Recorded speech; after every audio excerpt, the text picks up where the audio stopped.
Hi friends, survey జన సుఖనో భవంతు. అందరూ బాగుండాలి, అందులో మనం ఉండాలి. అదృష్టం అనేది సాధారణంగా సంభవించేది కాదు.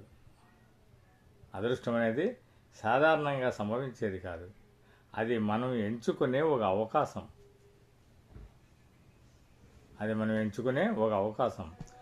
అదృష్టం అనేది వేచి ఉండాల్సిన వస్తువు కాదు. అది మనం సాధించవలసిన ఒక అద్భుతమైన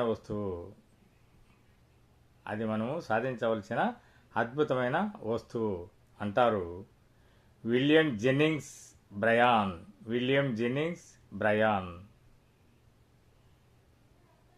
please subscribe my channel, like and share. Please support me. Thank you.